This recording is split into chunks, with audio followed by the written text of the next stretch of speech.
Mais uma vez, graça e paz, amigos e amigas. O advento chegou para direcionar os nossos corações com expectativa, com esperança na vinda de Jesus.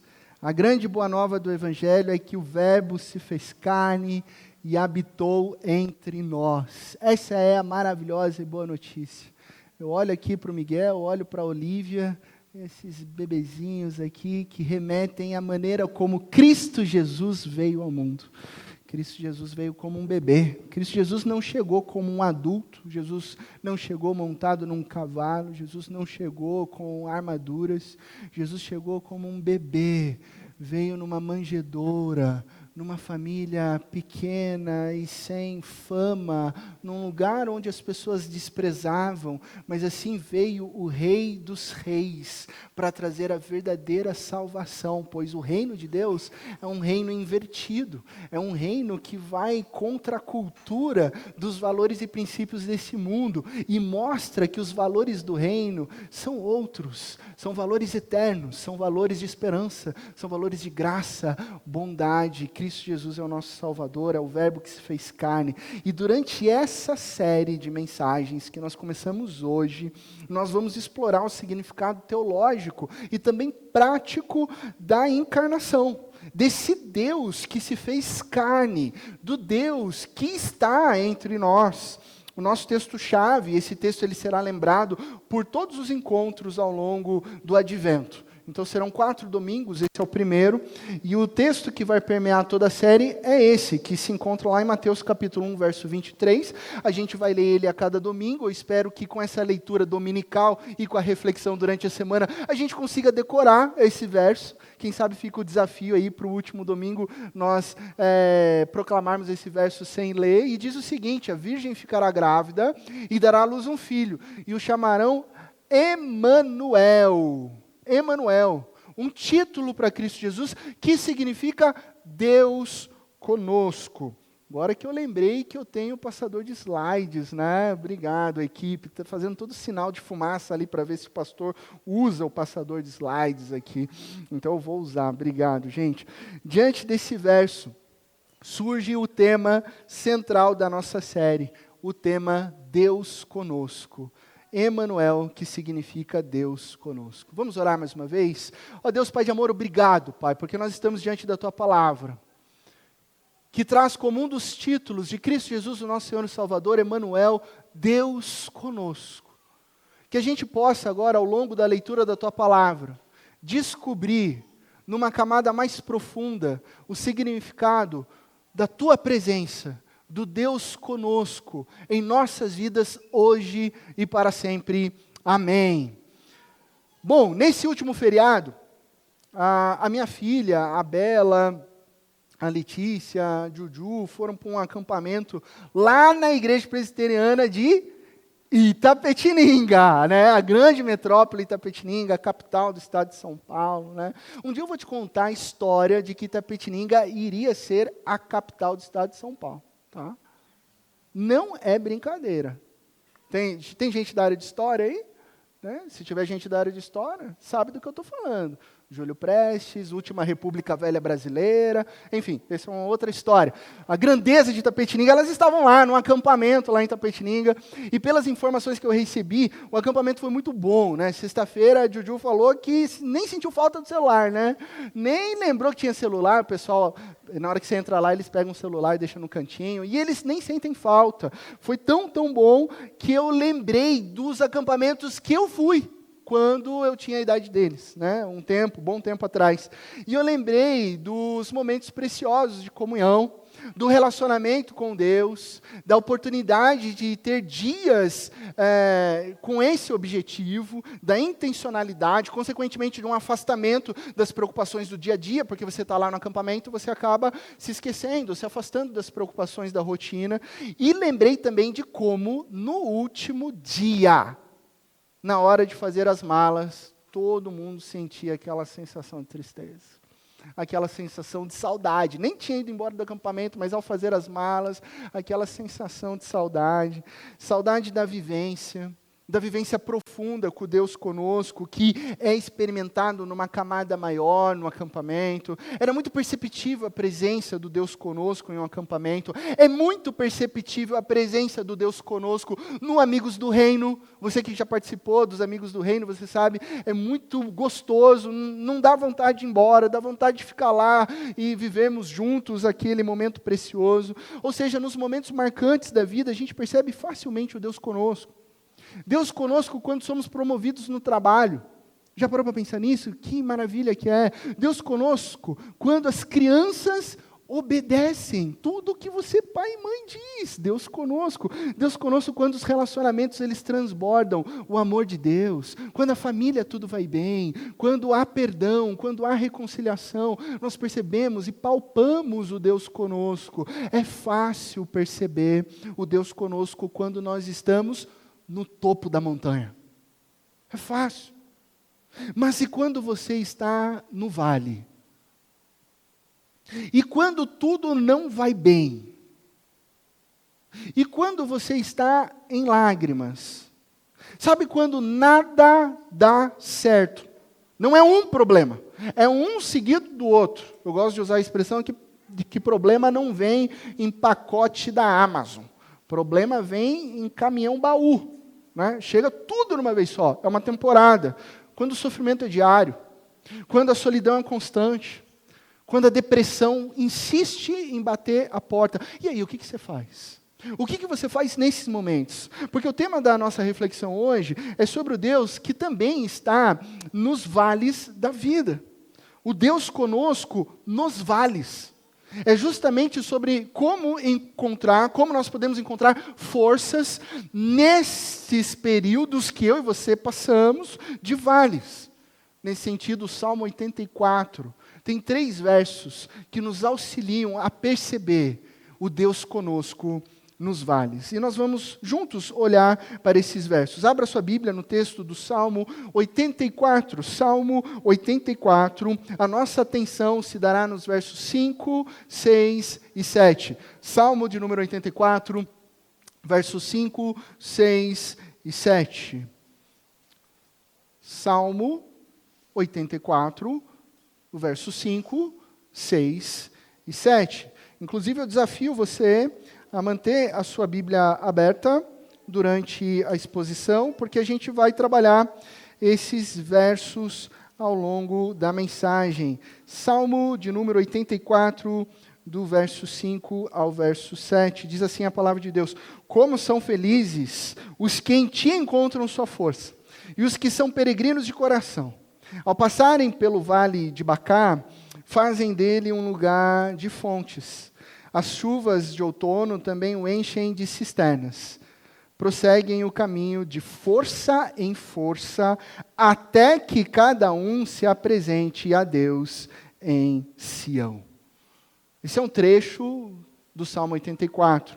O Salmo que, de uma maneira integral, ele reflete uma dinâmica entre esse sentimento que eu abordei na ilustração, de expectativa e saudade. Esse sentimento de expectativa e saudade também é o sentimento que nós afloramos intencionalmente no período do Advento. Isso porque esse salmo, ele é um salmo de peregrinação. Um cântico para aquelas pessoas que naquela época cantavam quando subiam para Jerusalém, na expectativa da presença e do encontro com o Senhor, que se fazia presente ali no templo. Então, só que nessa expectativa de literalmente subir para Sião, e aqui eu estou falando literalmente, justamente porque Sião ficava numa montanha, então, era uma subida literal. Os peregrinos, nesse caminho, tinham que passar por um vale. Eles passavam por um vale. O verso 6 nos diz, ao passarem pelo vale de Bacá. Ao passarem. Era o caminho. Ao passarem pelo vale de Bacá. Amigos e amigas, ali naquela região há muitos vales. Há muitos vales. Se você fazer uma leitura da Bíblia e frisando os vales que aparecem naquela região, você vai encontrar o Vale de Refaim. E o Vale de Refaim tem esse nome Refaim, que no hebraico significa sombras. Vale das sombras. Mas também tem ali próximo o Vale de Inom, que em hebraico significa lamento. Há um vale de lamento, há um vale de sombras, e agora há um vale de Bacá, que é o vale do nosso texto. Bacá é uma palavra hebraica para quem gosta de plantas, né? E eu gosto das minhas suculentinhas, né? Bacá é uma planta tipo suculenta, que aqui no Brasil a gente tem alguns tipos chamados de bálsamo. É aquela plantinha de bálsamo, que ela fica gordinha, toda cheia de carne. A suculenta tem essa característica. Só que quando se corta abacá, quando você machuca abacá, o que acontece? A seiva liberada escorre um líquido transparente comparado a lágrimas. Desce uma gotinha parecida com lágrimas. E a palavra lágrimas em hebraico é bakar. Então há uma diferença entre bacá e bakar. A diferença é que no final de lágrimas vai ter aquele puxada de R típico de um judeu, que eu não consigo fazer porque eu não nasci lá. Mas seria Bacá, o vale, e Bacar, as lágrimas. Né? Só que é quase imperceptível. Então muitas pessoas chamavam aquele vale também de vale de lágrimas. Então nós temos vale de sombras, nós temos vale de lamento, e aqui no nosso texto bíblico, o vale das lágrimas. Ou seja, esse vale também era conhecido como um vale, mais um vale de aflição. E aonde que eu quero chegar, meus irmãos e minhas irmãs, nesse contexto bíblico e geográfico? Que esse vale específico de região árida e de espinhos não é apenas um lugar geográfico, mas ele recebe uma aplicação simbólica. Nas Escrituras, os vales, assim como os desertos, eles possuem uma representação de lugares de batalhas.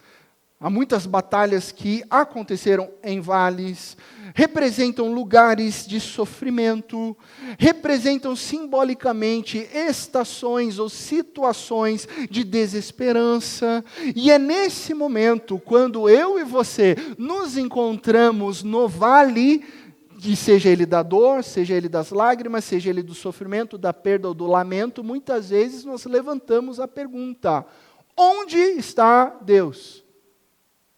No meu vale. Onde está o Deus nessa estação de sofrimento e dor que você está vivenciando? As Escrituras respondem para nós. Deus está conosco no topo das montanhas, mas Ele também está conosco nos vales. Nos vales das lágrimas, do sofrimento e da dor. E é no vale da aflição que percebemos que ali Deus trata esse momento como uma estação de crescimento. Como assim, pastor? Guarde isso no seu coração. Nós podemos desfrutar da presença de Deus no topo da montanha, e isso é maravilhoso. Mas o conhecemos intimamente quando nós atravessamos, quando nós passamos pelos vales.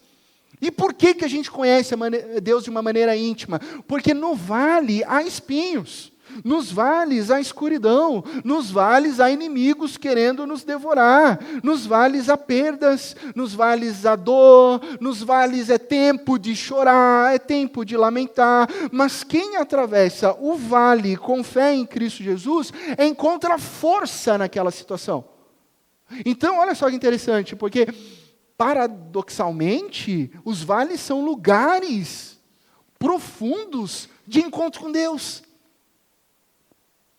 Onde sentimos, num momento profundo de dor, a presença do Deus conosco, tratando e cuidando e consolando o nosso ser.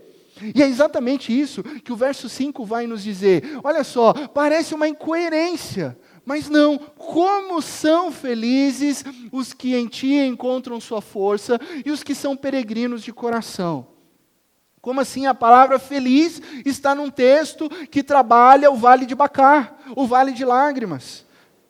Amigos e amigas, quem tem um pouquinho de jornada, né, um pouquinho de caminhada, não que criança não sofra, infelizmente, por causa de um mundo desconectado de Deus, por causa do pecado, muitas crianças sofrem desde o início da vida delas, né? Mas quem já tem uma jornada sabe que faz parte da vida situações difíceis. Na jornada da vida, o caminho que leva até Jerusalém, eu e você passamos por aflições. E perceba que nós estamos caminhando para Jerusalém. E isso não significa, eu peço que você preste atenção nisso, não significa que Deus envie perdas para a sua vida. Não significa que Deus seja um Deus sádico e fala assim, eu vou tirar a vida de uma pessoa que você ama. Eu vou trazer essa perda para você. Eu vou trazer esse luto para você. Deus não é um Deus de morte. Deus não é um Deus de perdas. Mas também a gente não pode cair para um outro lado extremo de uma teologia da prosperidade, onde tudo vai dar certo e será coloridinho na sua vida. Então Deus não é um sádico e Deus também não é o Deus da teologia da prosperidade, onde a nossa vida não tem dor. Então a Bíblia diz que Ele permite, Deus não envia, mas Ele permite tais situações de dor para nos conduzir em seus propósitos divinos. Essa é a diferença por quem é cuidado por Deus, que está no vale, mas não está sozinho. Deus está permitindo essa temporada para um propósito divino maior. E se Ele conduz os nossos corações peregrinos, isso significa que se Ele é o bom pastor, se Ele conduz, qual que é a lógica do bom pastor na palavra de Deus? Seja em Jesus, lá em João, que aplica a Ele, que Ele é o bom pastor, que cumpre a profecia do Salmo 23. O que significa esse bom pastor? Que se Ele nos conduz, Ele está lá. O pastor não é um líder, não é um gerente que fala, o caminho é ali, vai você que eu fico aqui. Não, o pastor, ele vai na frente, ele está lá, ele nos acompanha, ele nos guia. É assim que o salmista diz, ainda que eu ande pelo, quem lembra? Vale! Opa, palavra vale. Salmo 23, ainda que eu ande pelo vale da sombra da morte, eu não temerei mal algum. Como assim não vou temer mal algum? Por que eu não vou temer mal algum? Porque tu estás comigo. Ele está lá, no vale. Ele está com você na dor. Ele está com você na aflição. E digo mais, Ele é o pastor, Ele está conduzindo, Ele está te tirando de lá. Ele está te carregando pelas mãos. Assim, quando acreditamos que não conseguimos, sabe quando a gente pensa que não vai dar mais, não dá como continuar, eu não tenho mais forças, porque todas elas parecem ter se esvaído, nesse momento a palavra declara felizes. Por isso que aparece essa palavra felizes, felizes, ou em outras versões, bem-aventurados, são aqueles que encontram as forças em Deus, aqueles que são dependentes de Deus, aqueles que peregrinam e avançam no poder de Deus. Felizes. Pastor, eu ainda não entendi como que a gente pode ser feliz. Bom, lembra que tem um destino. Lembra que o vale de Bacar, ele é uma passagem. Os vales das nossas vidas são temporários. O Deus conosco nos renova, nos restaura e nos guia através do vale. Amigos e amigas, eu quero chamar a atenção de vocês para perceberem que o destino final do coração peregrino não é o vale. O destino final é a cidade de Jerusalém. É o Monte Sião, é a cidade refúgio, é a cidade da paz, é a cidade de Deus. O nosso Deus nos conduz para a paz, para a presença dEle, para o consolo, para a bondade, para a misericórdia, para o abraço dEle, para o acolhimento, para a presença. Só que para chegar lá, é preciso passar por Bacar. Para chegar lá, eu e você passamos pelo vale das lágrimas. E o que a gente precisa entender? Que muitas vezes você se encontra numa estação de dor. Muitas vezes você está num período desértico. Você está no vale de lágrimas. Num vale de aflição, e Deus permite isso, para que você compreenda que o caminho passa através do vale, e não ao redor dele, mas entre o vale. E ao passar no vale, o que você faz? O texto diz, por alguma razão, não passou. Passa para mim, por favor, Davi. Mais um. Aí. Volta um. Mais um. Ao passarem pelo vale de Bacar, fazem dele um lugar de fontes. O que você faz no vale?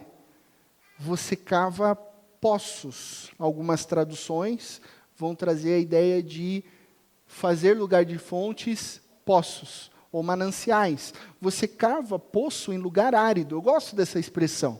Do termo hebraico remete a isso, a cavar um poço num lugar árido. Porque no Vale de Lágrimas, o que você faz é criar um espaço, criar um buraco, criar um poço, para que Deus derrame sobre a sua vida a água viva que mata a sua sede.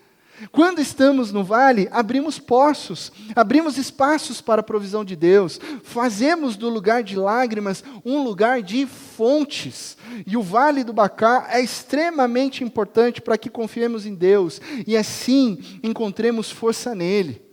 É dessa maneira, você tem uma parte no processo ali no Vale de Bacá. E parece essa é a filosofia de Cristo Jesus no Novo Testamento. Do Deus conosco, do verbo que se fez carne. Se você se lembrar de alguns textos, quando Jesus esteve aqui operando sinais e maravilhas, ele curou algumas pessoas. E ele ensinou exatamente essa filosofia de, está no vale, cave poço. Por exemplo, ao encontrar um homem de mão atrofiada, lá em Mateus capítulo 12, Jesus não simplesmente ofereceu a cura para ele, mas ordenou, estenda a tua mão.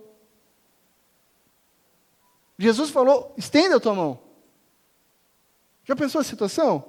Ele sabe, o homem da mão atrofiada sabe quem é Jesus, Jesus sabe que o homem tem a mão atrofiada, e aí tem uma expectativa de, você quer ser curado e tal, e Jesus dá uma ordem, estenda a sua mão. E porque ele estendeu a mão, ele foi curado. A mão foi restaurada. Em João 5, quando Jesus está lá no tanque de Betesda, ele encontrou um homem paralítico há 38 anos. 38 anos. E o que Jesus faz ao encontrar aquele homem? Jesus diz, você está curado? Não, Jesus faz uma pergunta. Quer ser curado? É uma pergunta meio óbvia, é claro.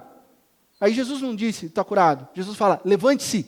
Levante-se, pega a sua maca e ande. Como que você fala, levante-se para alguém que está paralítico há 38 anos? Por quê? Porque Jesus está usando a filosofia de você precisa abrir poços. Você precisa fazer a sua parte, você precisa cavar para que Deus derrame sobre você a cura, o milagre, a presença. E ali aquele homem se levantou e andou.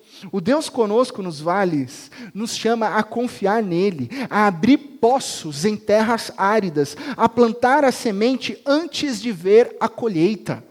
Você planta antes. Mas, pastor, qual que seria então as nossas pás hoje para cavar os poços em lugares áridos? Você ora.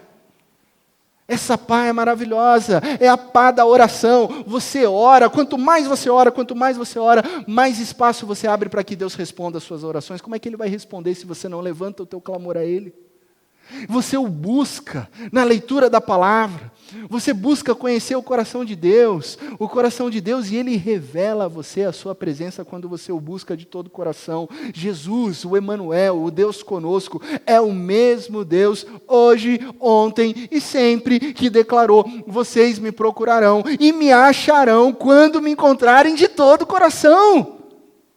Cavem poços, abram espaço, para que a presença do Deus conosco invada a sua história, a sua vida, o seu caminhar. E quando seguimos as palavras de Jesus em meio ao Vale das Lágrimas, a gente descobre o quê? Que Deus nos encontra ali, no Vale das Lágrimas. Pode passar mais um, Davi, por favor? Deus nunca prometeu que você não passaria pelo Vale de Bacá. Guarda isso. Mas Ele prometeu que você jamais caminharia sozinho por esses vales de lágrimas. Deus nunca prometeu que, não, por ali você não vai passar, eu vou dar um atalho para você. Não, mas o que Ele promete é verdadeiro, que você jamais estará sozinho ali, que Ele está com você ali. Então nós chegamos ao verso 7. Prosseguem o caminho de força em força, até que cada um se apresente a Deus em Sião. De força em força. Eu quero te chamar a atenção para a beleza dessa expressão, de força em força. Essa expressão é a única que acontece em todo o Antigo Testamento. De força em força. É uma expressão única que sugere um movimento contínuo, né? Passo a passo, degrau por degrau. Movimento contínuo, etapa por etapa. Como seria possível, nós nos perguntamos, avançar sucessivamente de força em força, estando em um lugar de lágrimas? Uma pergunta lógica. Como que eu ando de força em força, se parece que eu estou andando de lágrima em lágrima? Não é verdade? Se eu estou no vale da aflição, parece que eu só saio da aflição para outra aflição. O texto bíblico diz de força em força. A resposta é que a força que nos move é a força do Deus conosco, que provê em meio ao vale a energia necessária para te conduzir a um novo patamar de força. E isso é maravilhoso, porque deixa claro para mim e para você que não é a minha capacidade, não é a sua capacidade, não é a nossa força, porque, sejamos sinceros, ai de mim, pastor Laci, eu não tenho força para nada. Eu sou totalmente dependente de Deus. Se eu depender da minha força que eu nem tenho, onde eu estaria perdido? Então não é sobre a nossa força, mas é exclusivamente pela força dele, nos sustentando nesses tempos áridos. E assim eu e você podemos louvar no vale, podemos caminhar no vale de força em força, porque sabemos que é passagem rumo ao topo da montanha, a presença de Deus em Sião. Não importa se você ainda não chegou ao cume, o que importa é que no vale Deus está, e se Ele está, nós o louvamos, tanto nas montanhas quanto nos vales, pois Ele é o Deus conosco que jamais nos abandona. O mesmo Deus que você louva de mãos levantadas no topo da montanha, é aquele que lhe pega pela mão quando você está caído no fundo do vale. É o mesmo Deus. Ele está no topo, Ele está contigo, te trazendo e te conduzindo no vale. Concluindo, se você está no vale, você precisa se perguntar: quem é Deus? E no vale, você vai encontrar a resposta. Ele é a sua força. Se você está na escuridão, quem é Deus? Ele é a luz do mundo. Se você está em aflição, quem é Deus? Ele é a fonte de toda alegria. Se você está atravessando em sofrimento e dor, quem é Deus? Quem é Deus em meio ao sofrimento e dor? Ele é o nosso Consolador. Se você está atravessando o vale, não pare, não desista, confie, porque Ele é o Deus conosco. Ele é o Emanuel. Hoje, em 2025, Ele é o Cristo, o eterno Filho de Deus que se encarnou para atravessar o vale da morte, no meu e no seu lugar. Ele morreu numa cruz, no meu e no seu lugar, pelos nossos pecados, para nos libertar, para nos perdoar e nos conduzir de força em força à nova Jerusalém. Nós não estamos no tempo do Antigo Testamento, Cristo Jesus já se encarnou. Então nós não estamos caminhando para Jerusalém geográfica, mas nós estamos caminhando para a Nova Jerusalém, a Nova Jerusalém onde há vida plena, onde há vida abundante, onde não há mais sofrimento, onde não há mais dor, onde não cabe um vale de Bacá, porque não há lágrimas na Nova Jerusalém, onde habita a plenitude da presença de Deus. Essa presença que está acessível e disponível aqui, hoje, agora, através da fé em Cristo Jesus e a presença do Espírito Santo. Porque Cristo Jesus se encarnou, porque Cristo Jesus, há 2000 anos atrás, se fez homem, viveu a vida que eu deveria ter vivido e morreu a nossa morte e ressuscitou. Lembre-se, todos os dias, quando você passar pelo vale, Ele estará com você. E a presença de Cristo é tudo o que você precisa para atravessar esse vale. Essa é a mensagem do Advento. A presença do Deus Emanuel, o Deus conosco, não é apenas nos momentos de alegria. E glória a Deus pelos momentos de alegria. E sim, nós devemos louvar a Deus pelas graças, mil graças, com gratidão e celebração. Mas é também, sobretudo, a esperança que ecoa e pulsa forte no peito quando nós estamos nos vales da vida. Ele falando ao nosso coração: você não está sozinha. Você não está sozinho. Eu sou o Emanuel, o Deus conosco, te guiando em águas tranquilas, a Nova Jerusalém. Que Deus te abençoe, na mais absoluta certeza de que em Cristo Jesus todas as coisas ficarão bem. Amém? O que a gente leva para casa? Lições práticas de vida nessa primeira mensagem. Primeira coisa, identificando o Vale de Baká. Esse é o momento que você tira a foto, que você anota, que você abre a sua Bíblia, que tem espaço para escrever, porque esses exercícios são fundamentais para você fazer durante a semana. Você vai identificar o seu Vale de Baká. Eu tenho o meu Vale de Baká, você tem o Vale de Baká na sua história, na sua vida, ou talvez você esteja no topo da montanha, melhor ainda.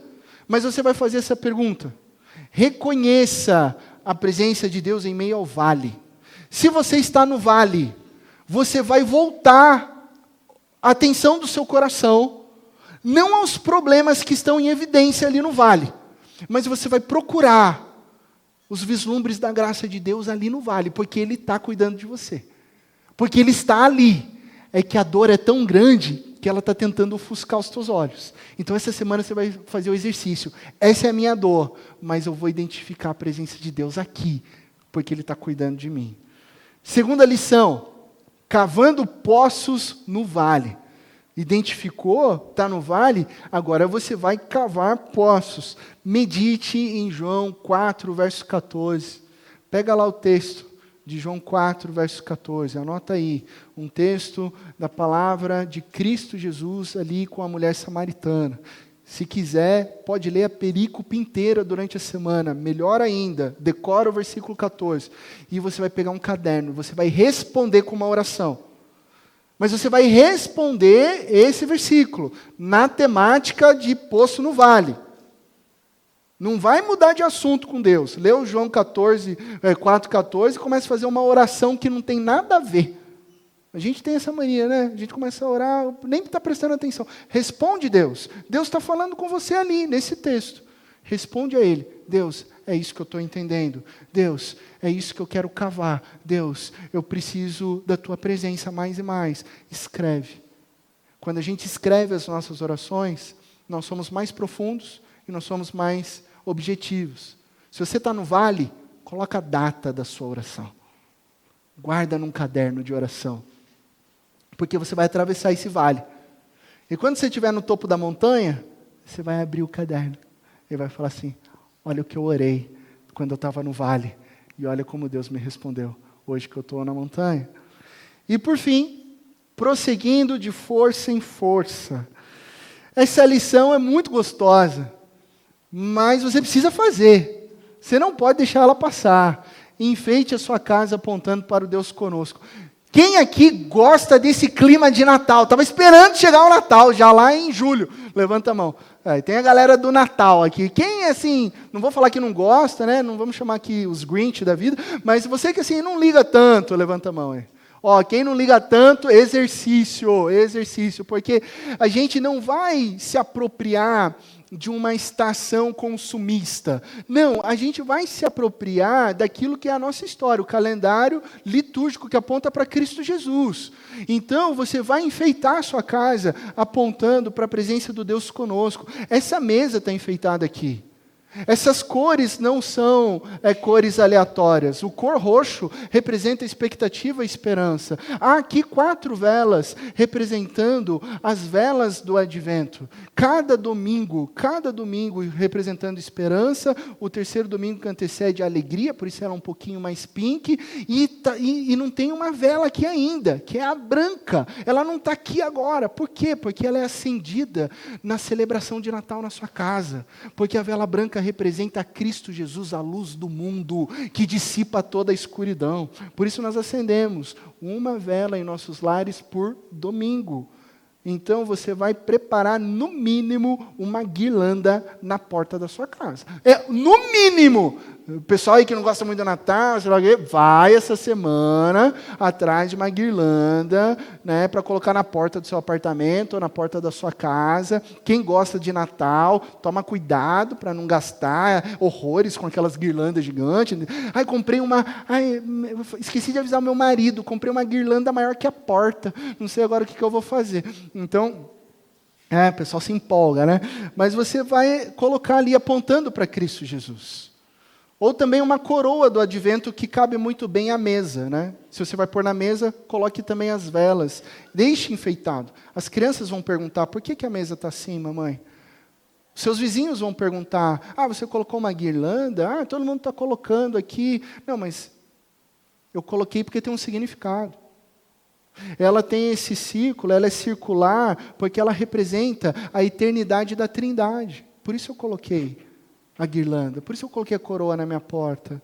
Ela está cheia de ramos verdes, porque o verde também representa a esperança que está, não é a última que morre, é a esperança que ressuscitou no terceiro dia, que tem nome que é Cristo Jesus. Eu estou colocando sinos, porque os sinos chamam e apontam a vinda daquele, eu enchi de luzinhas, daquele que é a verdadeira luz do mundo para o mundo em trevas. Ou seja, tantas referências. Enfeite a sua casa, para te lembrar que você está caminhando de força em força. Toda vez que você entrar na sua casa depois do trabalho, cansado, você vai ver aquela guirlanda que aponta para Cristo, o Deus conosco, que te sustenta de força em força. Casas enfeitadas, envie foto da sua guirlanda, a gente vai colocar no Instagram também. E se você ainda não enfeitou o seu lar, está atrasado. Faça isso essa semana. Aponte todo o seu viver para Cristo Jesus, o nosso Senhor e Salvador.